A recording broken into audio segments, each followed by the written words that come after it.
Welcome to the Friday Newsdump for Friday, August 30th, 2013.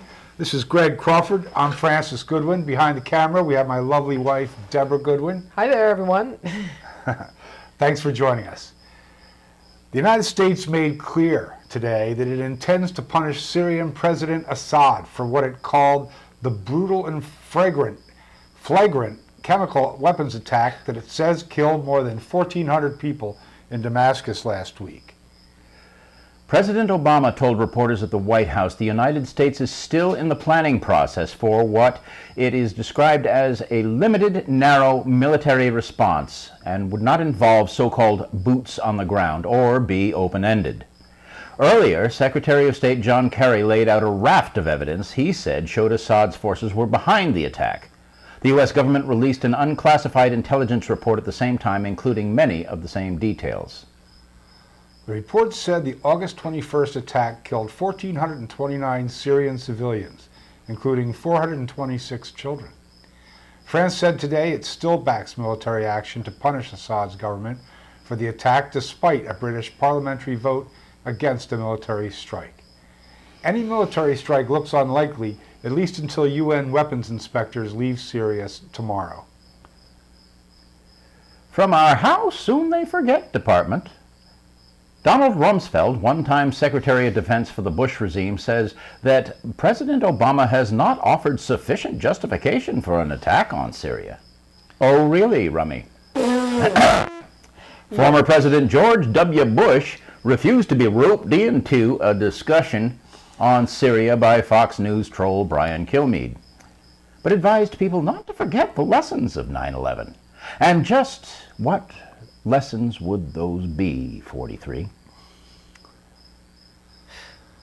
Japan's nuclear regulator says it has officially raised the severity rating of the latest radioactive water leak at the crippled Fukushima nuclear plant. It's not Fukushima. What is it? Fukushima. Fukushima. It is fucked, but it's not Fukushima. It's all in the pronunciation. You know? At the crippled Fukushima nuclear plant to level 3 on an international scale for radiological releases. The upgrade by Japan's Nuclear Regulation Authority raises the rating of what was Japan's first warning on the International Nuclear and Radiological Event Scale since the 3 reactor meltdowns at the Fukushima plant in March 2011. The meltdowns were triggered by a massive earthquake and tsunami. Those meltdowns were classified as level 7, the highest INES rating. The plant's operator, Tokyo Electric Power Company, said last week that 300 metric tons of highly radioactive water leaked from a storage tank at the facility. The utility still does not know how long the water may have been leaking and said it is possible contaminated water may have reached the Pacific Ocean. Ladies and gentlemen, this just in. Bill O'Reilly, host of the O'Reilly Factor on Fox News, made a mistake. Well, that's not really news to anyone, but what is news is the fact that he admitted making a mistake. As we all know, this past week marked the 50th anniversary of the March on Washington in 1963, which culminated in Dr. Martin Luther King's famous "I Have a Dream" speech. Well, it seems that the Republican Party's official propaganda machine, better known as Fox News, was having a hissy fit because no Republicans were invited to attend. Papa Bear was incensed. It was a shameful oversight, a breach of protocol, and an insult to, well, everything. Except it wasn't. Every living president and every member of Congress, even those on the dark side of the aisle, was cordially invited to take part in the celebration honoring that momentous event in American history. Alas, every Republican had a prior engagement, or had to wash its hair or rearrange its sock drawer. I mean, really, it was such short notice. There was no spinning this faux pas, so for the first time in recorded history, Bill O'Reilly admitted that he'd been wrong. Now, get over yourself, Billy Boy. Nobody cares. The British government has asked the New York Times to destroy copies of documents leaked by former National Security Agency contractor Edward Snowden related to the operations of the U.S. spy agency and its British partner Government Communications Headquarters. Sources say that the British request made to Times executive editor Jill Abramson by a senior official at the British Embassy in Washington, D.C., was greeted by Abramson with silence. British officials indicated that they intended to follow up on their request later with the Times, but never did, said one of the sources. A district court judge in Montana earlier this week sentenced Stacy Rambold, a teacher who had repeatedly raped a 14-year-old student, to 30 days. Days? In jail. The victim, Charisse Morales, later committed suicide. Oh, that is the worst story I've ever heard. Judge G. Todd Bow dismissed criticism of this sentencing decision by saying, well, she was older than her chronological age and that she was just as much in control of the situation as her assailant. A nationwide petition for Bow's removal from the bench garnered more than 26,000 signatures. Bow later apologized for his remarks, but stood by his decision, compounding his venality by saying, it wasn't this forcible, beat-up rape. Oh, that makes all the difference. How do you call a man like this, Your Honor? The U.S. intelligence community is pledging to disclose more data about government surveillance programs by reporting annually how many secret court orders are issued to telecommunications companies under certain legal rules. Director of National Intelligence James Clapper yesterday announced a plan to release the total number of legal orders issued every 12 months to telecom companies by the Secret Foreign Intelligence Surveillance Court and the number of targets affected by those orders. The court orders under authority granted by the Foreign Intelligence Surveillance Act and the National Security Letters allow collection of information about subscribers and call records both for past communications and ongoing wiretaps. But only the aggregate annual numbers of these court orders will be made public. The move is part of President Obama's response to criticism about a lack of transparency in government surveillance programs following leaks by former spy agency contractor Edward Snowden.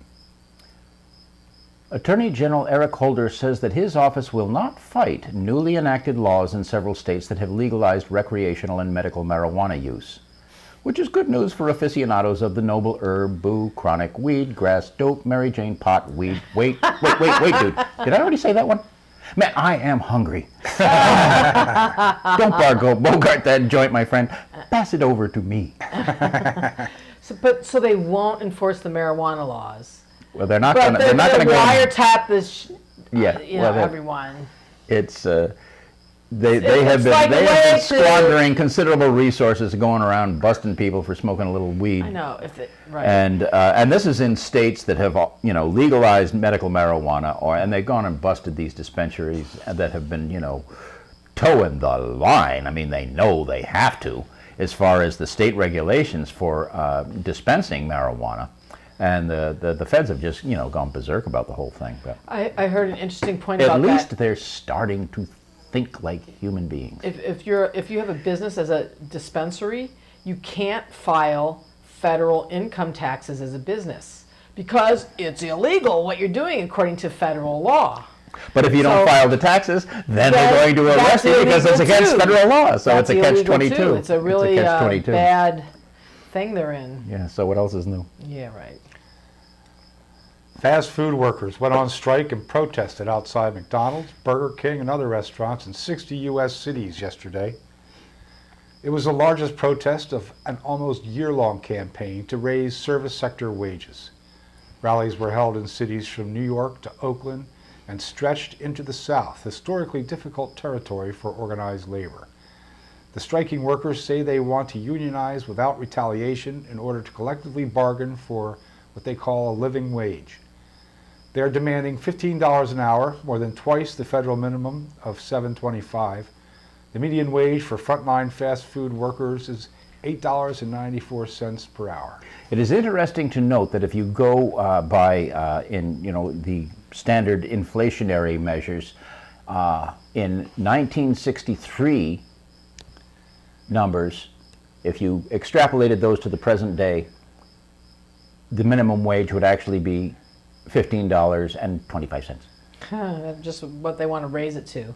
I by think the way. it'd be more. Well, that was something I heard not too long ago. I mean, who knows where they come up with some of these formulas? I think they pull them out of another portal. I don't know what they do, but Hey, if there was ever an industry that needs unionizing, it's the fast food workers or industry. restaurants in general. Because When restaurants in general, for when sure. they bumped when they work bumped is the minimum disgusting. wage several years ago to what it is now, $7.25, they were forced to by the other NRA, the National Restaurant Association. They were forced to delete any increase in wages for people who get tips. It is still, $2 and change, or something like that. If you get tips, And you get below. taxed on tips. They assume you're making a certain number of tips, a certain amount of money make for tips. up for the Whether minimum you do wage. or not, they tax you on it. You have to pay taxes on money you don't even make. In certain Well, situations, you got a yeah. slow Monday, you're screwed. Right, I know. So. I know. A pox on all their houses. Union solidarity. Yahoo! I'm down. Si se puente. So anyway, when Wisconsin's Republican Governor Scott Walker was running for the office, the centerpiece of his campaign was a promise to bring hundreds of thousands of jobs to the state. Instead, the state has lost more than 130,000 jobs during his tenure so far. Walker's press secretary Tom Evanson tried to squash a report by NBC affiliate WJFW highlighting the stark contrast between Walker's promises and his accomplishments. To no avail. The station doubled down by linking to the original story.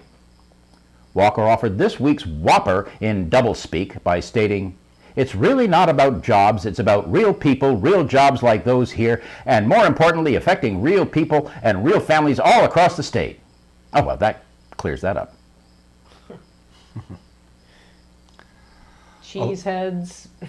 A large 7.0 magnitude earthquake struck early today in the waters 57 miles off the remote Alaska island of Adak. That's way, way out on the Aleutians. The former U.S. Navy station is now a commercial fishing and maritime service center. The U.S. Geological Survey says there are no initial reports of damage, and the West Coast and Alaska Tsunami Warning Center said there was no tsunami watch, warning, or advisory in effect. I think because it's so deep there that they're able to, That could be. absorb. Well, the Bering Strait and the Bering Sea are incredibly deep, and unless the earthquake involved, something that would make the ocean say, "Oh, I got to move," then the tsunami warning wouldn't be an issue. But right. The earthquake zone. I mean, Alaska has had some whoppers in the past. So Right. anyway, that mind-boggling demonstration of congressional stupidity called sequestration is back in the news.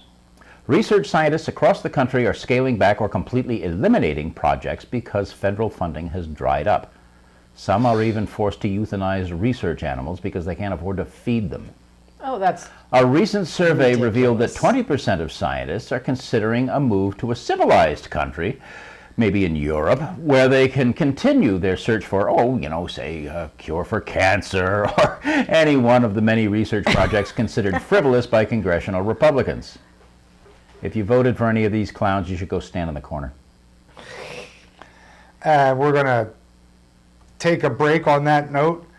We're going to go to Gregory Crawford's weekly rant, and then we'll be right back. Stay with us.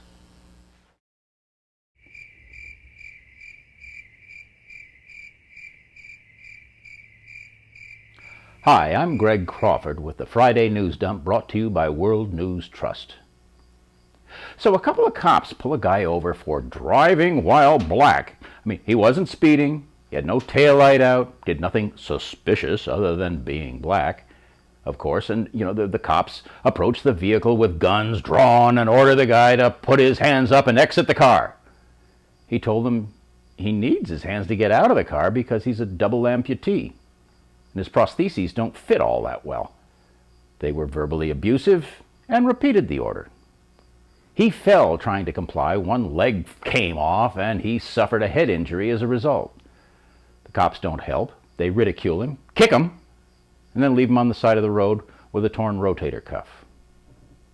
A woman calls sheriff's deputies to break up a domestic disturbance between her daughter and her son-in-law. Instead of diffusing the situation, the deputies kill both of them. A judge sees several cops beating a homeless man already in restraints, lying on the ground and begging them to stop. The judge tries to intervene and gets a karate chop to the throat for his trouble. An ER physician tells the judge his larynx is crushed. The cops say, "Oh, the judge is just hoarse from yelling." A SWAT team breaks into the wrong house, terrorizes the family, beats up the father, and then threatens all of them if they complain to the authorities. Another SWAT team invades an organic farm looking for marijuana. They find none, so they confiscate all the vegetables and trash the gardens. A SWAT team commander in a town that has been designated the safest community in America calls his streets battle zones, and he calls those he's paid to protect the enemy. He also likens himself and his SWAT team to combat veterans from Afghanistan. He is not a veteran. A suspended police chief posts videos of himself on YouTube shooting a picture of a councilman he doesn't like, full of holes, with an AK-47. A previous posting showed him blasting a photo of Nancy Pelosi to shreds while in uniform. Oh, big no-no. The residents of his town are not comfortable with his psychotic behavior, to say nothing of the councilman, and those he condemns as libtards. These are not isolated incidents. They are just a few of the examples of cops gone wild that have been reported in the past 2 weeks. I could devote hours to listing all the blatant examples of savage and unwarranted police brutality and not even begin to scratch the surface.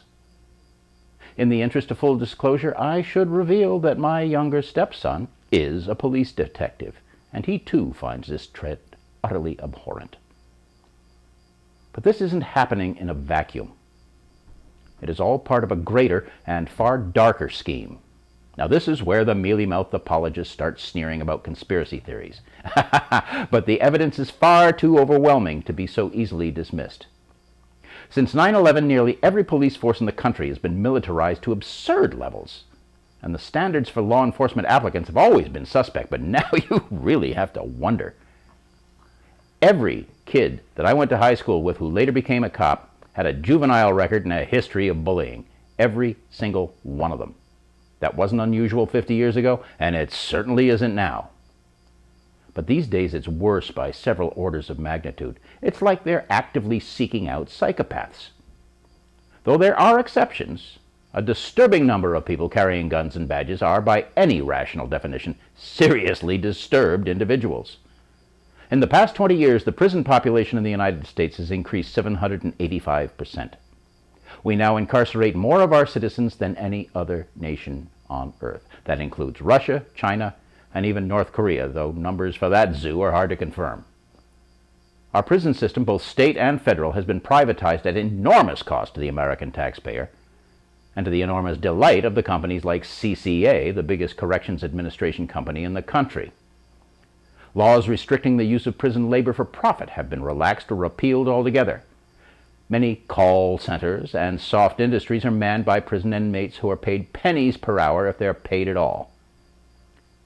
And while the companies that run these prisons rake in millions of dollars from selling their labor. Minor infractions by school children, even inadvertent mistakes that may once have resulted in a trip to the principal's office, can now result in a trip to jail and handcuffs, even for the very young. It is so common, especially in southern states, that it is called the school-to-prison pipeline. Are you beginning to see a pattern emerge? Think about it for a second while the dots connect themselves. I think the people behind these predatory schemes need a remedial civics lessons. A police officer's salary is derived from the taxes paid by the citizens he or she has sworn an oath to protect. While it is inevitable that there will be some miscreants in any population, no cop has any right to treat the populace like the enemy. If the people are the enemy to the cops, then the cops are the enemy of the people. Do you really want to go there? A police force is a public service, not a revenue stream. Quotas for fines and arrests are forbidden in many states and municipalities. They should be illegal everywhere. A police department exists to protect the people and their civil rights. They do not exist to impose the will of a treacherous and exploitive corporate state. But right now, ladies and gentlemen, the police are the face of the corporate state. And the evil monsters giving them their orders are just getting warmed up. Is this the world we want to leave our children? I sure as hell hope not.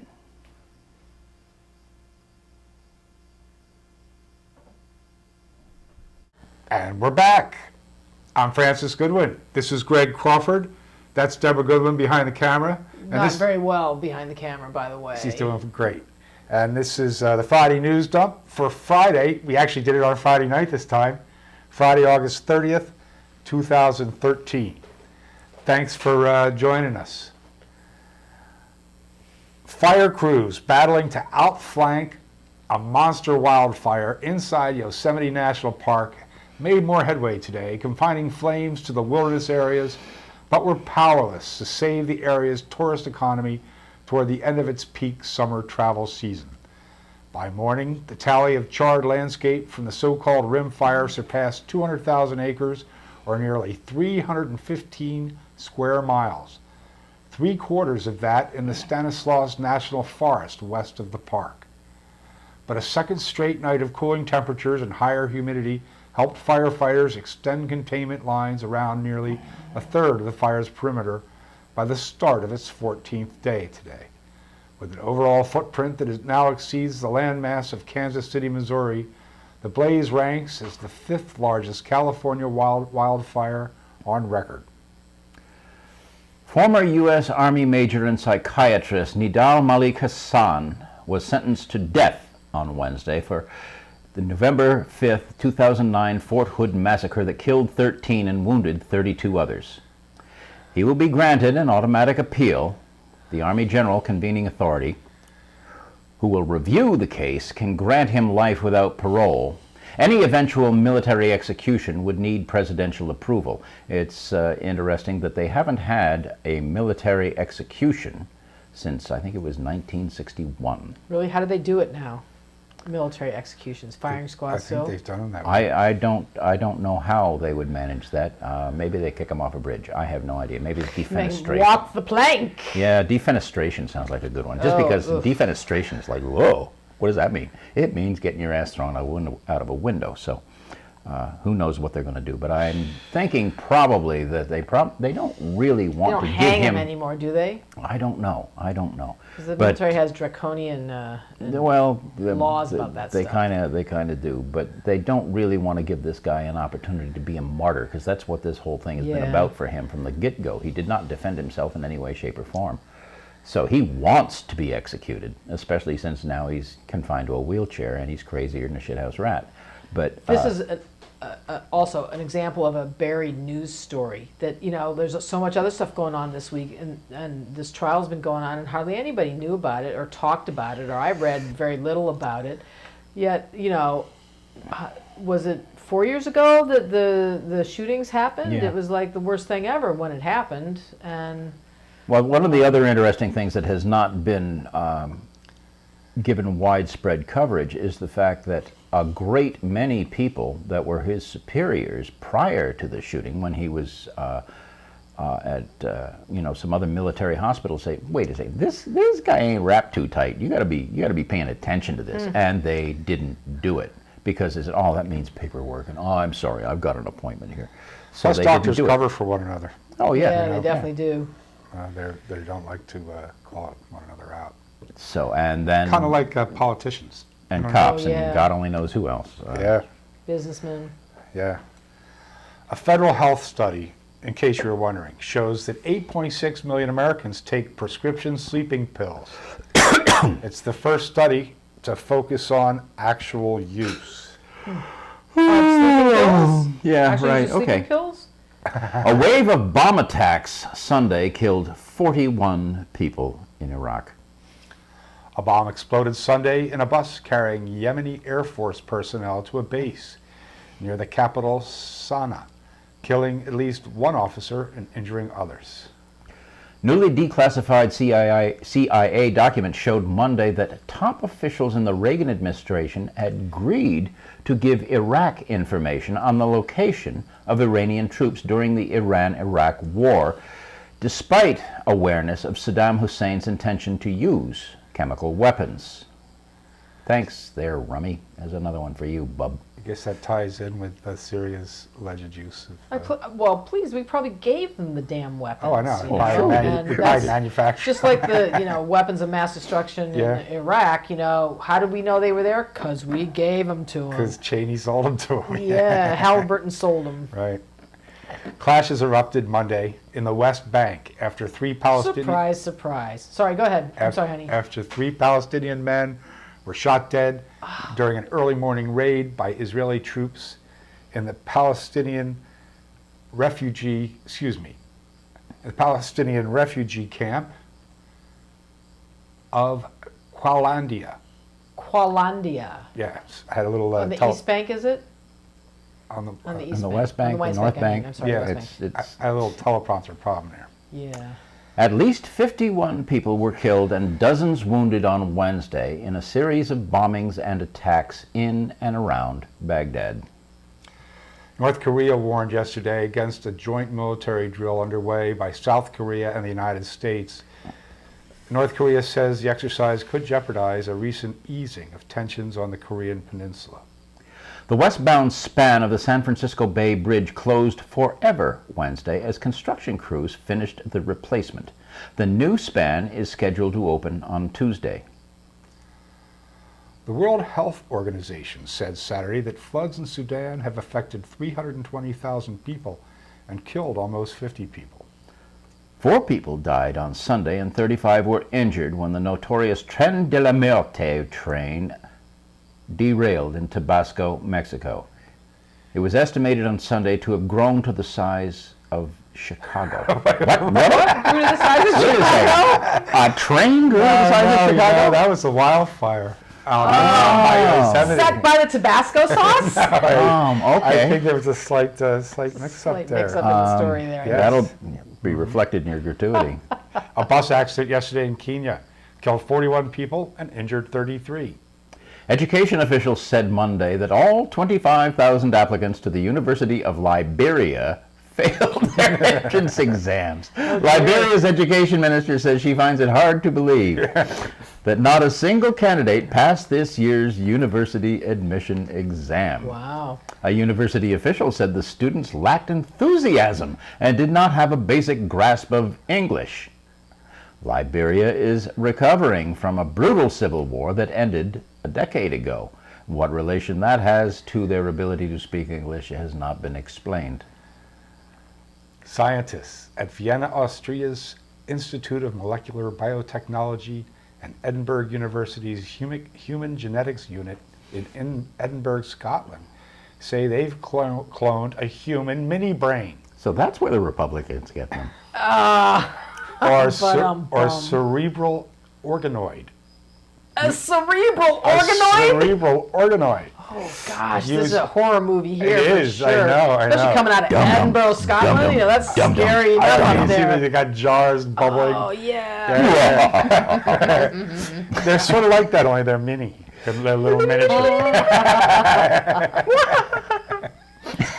It is the first time brain tissue development has been replicated in 3 dimensions, which could help with schizophrenia and autism neurological research. One hopes. Really? So they can generate brain cells? Apparently, you know.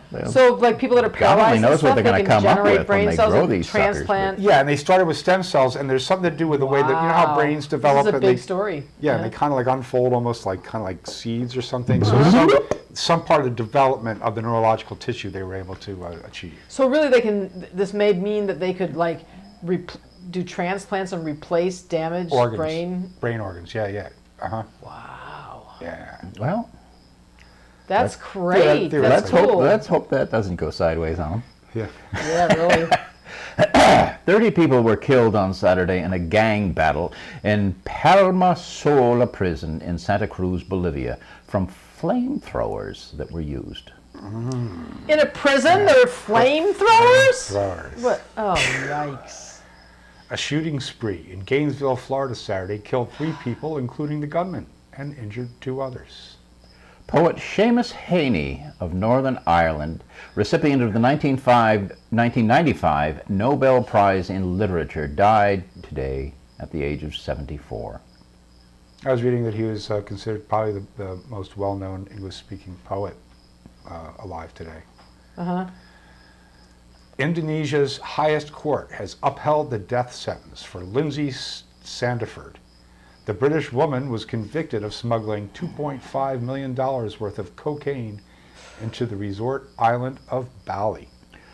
She had said, and her attorneys had given voluminous documentation and proof of the fact that she was coerced into doing this by people that said, "We will kill your children if you don't do it." And the Indonesians really? said, "Yeah, well, so what? We're gonna blow your shit away anyway." So nice guys, all those Indonesians, but What's that movie with Joaquin Phoenix in it? Kind of like that. Yeah, they're really What's the going name of that movie? Does anybody remember? I don't That's know a which good one you're talking about. Joaquin but- Phoenix does the same it's thing. right on the tip of my It doesn't tongue. end well for him. something. I forget the name of it. Sorry, we'll bring it back to you next week. Updates as events warrant. South Korea's largest daily newspaper, the Chosun Ilbo, says that Kim Jong-un, the mercurial young leader of North Korea, ordered the execution of his former girlfriend, Hyung Song-wol. Hyung had been a very popular singer with the well-known orchestra, the Unhasu Orchestra. Her fame reached its zenith in 2005 with her hit song, Excellent Horse-Like Lady. Apparently, horse-like has a very different connotation in Korean. It certainly isn't a compliment here. She had dated fearless leader Kim in the early 2000s, shortly after he returned from boarding school in Switzerland. Un's father, Kim Song-il, disapproved of Hyung Song-wol and had her fired from the orchestra to keep her away from his son. Hyung and 11 other members of the Unhasu Orchestra and the Wonjae-san Light Music Band ran afoul of the authorities for making and peddling a sex tape. They were reportedly executed by a machine gun firing squad. Ooh, a machine gun fire. I guess they really don't like porn over in North Korea-land. Wow. In a new study You pronounce those names very well, I might add. He's just winging it. He is. You know, I didn't make this shit up. someone's crying somewhere, banging their head against the wall. It's true. In a new study published Monday, German marine biologist Hans Portner warns the world that the crisis of ocean acidification is now happening at a rate unparalleled in the life of the oceans for at least 250 million years. It is perhaps the fastest rate ever in the planet's entire existence. Partner says the current rate of change is likely to be more than 10 times faster than it has been in any of the evolutionary crises in the Earth's history. And how do you expect any of the life forms in the ocean to be able to evolve fast enough to deal with this acidification? It's going to start with the smallest organisms, the plankton and the krill, that interestingly enough, the smallest organisms, krill, are what the largest ones, the blue whales and whale sharks and those creatures, depend on for their food. And if there is this horrific breakdown in the food chain, it means there's going to be a horrific breakdown in the entire planet's food chain. And despite what Republicans might tell you, we are part of it. Jellyfish, just all going to be jellyfish. Yeah, right. We're all going to be jellyfish, and it's going to be a real drag. Ocean acidification is often called climate change's evil twin by scientists and experts. Yeah. It happens as the pH level of seawater dwindles as it absorbs increasing amounts of carbon dioxide. Though such fluctuations are normally occurring phenomenon, when the balance tips too far, the acidification can imperil numerous types of marine life and is especially threatening to coral, shellfish, and other essential members of the ocean's ecosystems. Portner says that if humanity's industrial carbon emissions continue with a business-as-usual attitude, the problem of the oceans will be catastrophic. Unfortunately, this is not a news story. It's just the Oh, no. latest twist on what's going on in our oceans and in the planet. It's for real, though. It's for real. Well, the thing that's interesting is that every time we hear about it, it says, oh man, this is happening way faster than we thought it was going to. Yeah. And all of these things, it is cyclical, and much of it is dependent on on seasonal fluctuations, but each time the seasons cycle, it is starting from a higher point of temperature so that it goes faster and higher with each successive cycle, and we're all going to die. Oh, we're all going to die anyway. A different new study reveals that the world's largest ice sheet, previously thought to be at little risk from climate change, has undergone rapid changes in the past 5 decades, signaling a potential threat to global sea levels. The East Antarctic ice sheet holds enough water to raise sea levels over 50 meters. How do you like that beachfront property now? Oh, Pay we're attention to gonna that. have beachfront property here. 50 meters is 150 feet for the terminally Yeah, by obtuse. all the coastal cities. Using declassified spy satellite data from 1963 to 2012, researchers from the University of Durham looked at 175 glaciers along the ocean margins of the ice sheet and found widespread and synchronous changes consistent with climate change. Dun, dun, dun, dun. Oh boy. Remember that silly book, Men Are From Mars, Women Are From Venus? Well, it turns out that maybe we're all from Mars. Scientists have long speculated that maybe the essential building blocks of life hitched a ride on a rock that ricocheted off of Mars about 3 billion years ago, give or take a millennium or 10. The reasoning is pretty convoluted, but maybe RNA, DNA, and proteins were present on Mars before they were on Earth. And maybe molybdenum prevented them from devolving into some sort of tar-like gook. Or maybe it was the other way around. That's a few too many maybes, but here's one more. Maybe these scientists should devote their critical faculties to something a wee bit more constructive. You think? I don't know. I think that's really important stuff. It is important, Pretty but they cool, get bogged too. down in minutia sometimes. That is just Well, like, that's oh, certainly guys, come on. Hey, if we're Martians, I'd like to know. I I wouldn't mind. And we're going to wrap on that note. This has been Friday News Dump for Friday, August 30th, 2013. That's Greg Crawford. I'm Francis Goodwin. Behind the camera, we have Deborah Goodwin. And maybe with a little luck, we won't go to war before next Friday's show. One can only pray. No war in Syria. No war. Come on. No war. Peace.